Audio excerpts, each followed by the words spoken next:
आपके किसी और पुत्र का वध नहीं करूंगा मैं।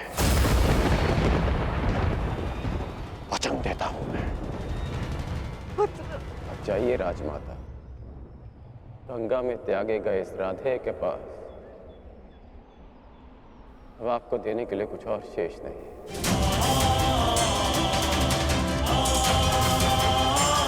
रही बात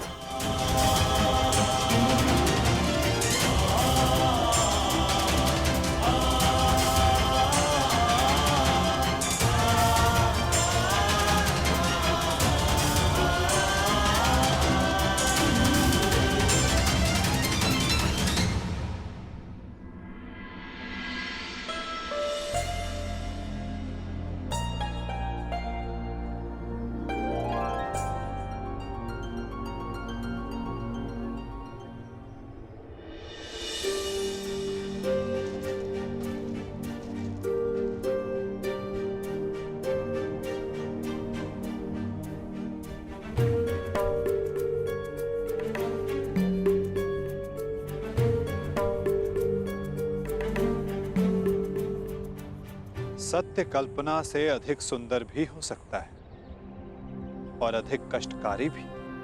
मैं जानता था कर्ण, परंतु मैं ये कभी नहीं चाहता था कि तुम इस कष्ट को सहो। अगर आप ऐसा नहीं चाहते तो ऐसा नहीं होता केशव। एक बात मैं समझ चुका हूं कि इस सृष्टि में सब आप ही की इच्छा से होता है, आप ही के अनुसार होता है, ठीक वैसे ही जैसा आप चाहते हैं। पीड़ा केवल कष्ट नहीं देती मित्र, पीड़ा कभी कभी हमें उचित मार्ग चुनने में हमारी सहायता भी करती है। एक पीड़ा कभी कभी हमारे अन्य कष्टों का निवारण भी करती है। कर्ण, इस सत्य का भान होना तुम्हारे लिए उचित था, परंतु अब मैं तुमसे ये जानना चाहता हूं कि इस पीड़ा का तुम सकारात्मक प्रयोग कैसे करोगे। जिस सत्य ने मेरे जीवन को, मेरे विश्वास को नकारात्मकता से भर दिया,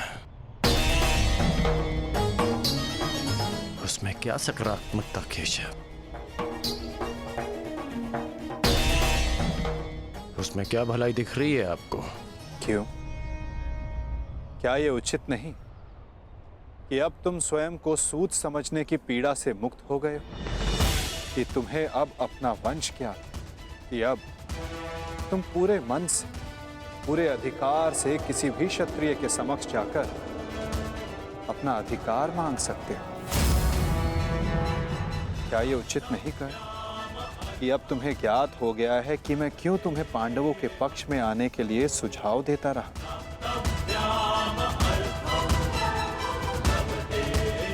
एक सत्य संसार बदल सकता है और अब तुम्हारा संसार बदल चुका है मित्र। तो क्या ये श्रेष्ठ नहीं कि तुम अपना पक्ष और निर्णय दोनों बदल दो? तुम सबसे ज्येष्ठ कौन्तेय होकर अर्जुन, भीम, युधिष्ठिर, इन सबसे ज्येष्ठ, और मुझे ये मानने में कोई संकोच नहीं कि तुम अर्जुन से अधिक श्रेष्ठ हो। परंतु ये दो शक्ति, ये दो भाई विपक्ष में क्यों मित्र? यदि तुम और अर्जुन एक पक्ष में हो गए तो सृष्टि की कोई भी शक्ति तुम दोनों के समक्ष छोटी पड़ जाएगी।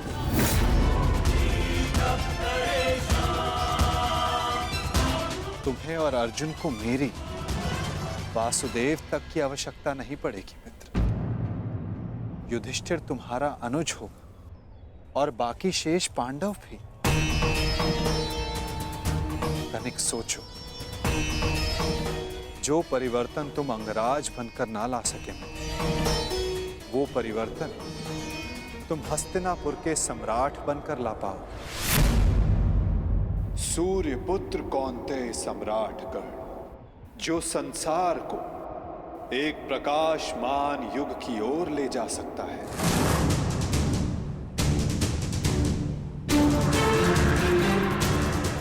मैं केवल तुम्हारे भविष्य की बात नहीं कर रहा हूं कर्ण, मैं उस भविष्य की बात कर रहा हूं जिसकी हस्तिनापुर को आवश्यकता है, इस संसार को, इस मानवता को आवश्यकता है। और यही सबके हित में है मित्र।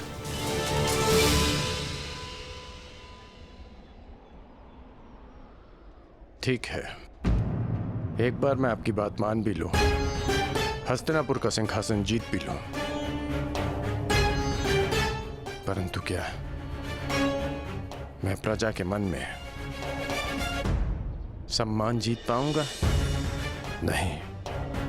सूत पुत्र कहलाकर जितना अपमान सहा, सूर्य पुत्र बनकर उससे कहीं अधिक अपमान होगा मेरा। जिस हस्तिनापुर, जिस संसार की बात आप कर रहे हैं, वो मेरे विषय में सोचेंगे कि कितना अवसरवादी निकला मैं, कि राज्य का लालच पाते ही मैंने अपना पक्ष बदल डाला।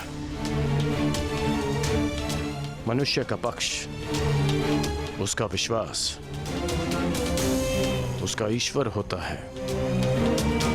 मेरे जन्म का सत्य बदल जाने से क्या मैं अपने ईश्वर को बदल डालूं?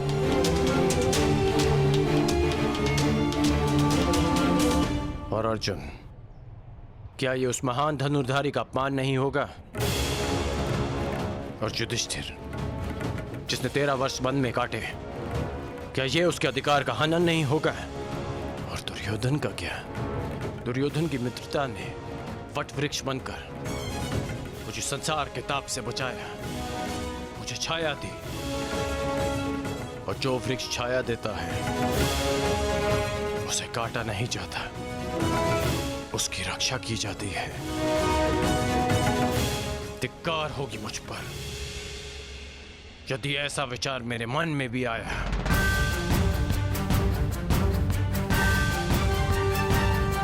मैंने आपसे पहले भी कहा है कि मैं जन्म में नहीं, कर्म में विश्वास रखता हूं। मैं कुल, वंश, जाति में नहीं, कौशल और पुरुषार्थ में विश्वास रखता हूं। जब मेरी जन्म माता ने मुझे त्यागा तो एक सूत ने मुझे पाल पोस के बड़ा किया।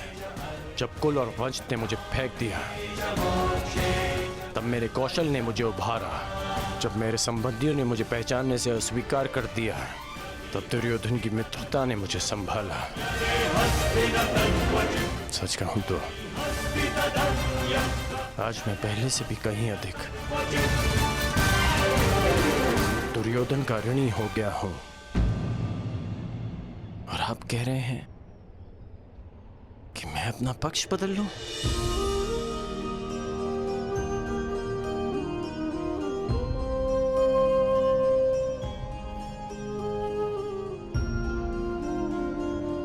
मैं अभिभूत हुआ तुम्हारे इन वचनों से कर्ण, परंतु मेरी इच्छा सदा यही है कि तुम मेरे साथ रहो और मैं तुम्हारे। परंतु निर्णय लेना तुम पर निर्भर करता है मित्र। तो बताओ कर्ण, तुम्हारा अंतिम निर्णय क्या है? तुम्हारे नए परिचय का, इस सत्य के भान का क्या निष्कर्ष है? एक ही निष्कर्ष है और एक ही निर्णय। या तो मेरे मित्र दुर्योधन के शीश पर राज मुकुट होगा या इस कर्ण के धड़ पर शीश ही नहीं होगा।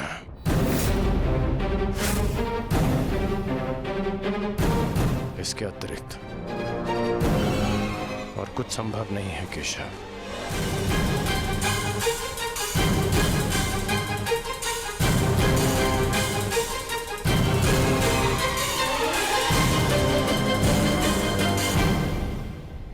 आपसे एक विनती है केशव कि मेरी जन्म कथा गुप्त रखिएगा। यदि युधिष्ठिर को इसका ज्ञान हुआ तो वो सिंहासन को ठुकरा देगा, और यदि उसने साम्राज्य मुझे सौंप दिया तो मैं उसे दुर्योधन को सौंप दूंगा, और यदि समाज को इसका भान हो गया तो वो माता कुंती को ठुकरा देंगे। इसलिए यह सत्य हमारे मध्य ही रहे, यही श्रेष्ठकर है। मैं चाहता हूं कि आप मेरी मृत्यु तक मुझे राधे कहकर पुकारें, कौनते ही नहीं।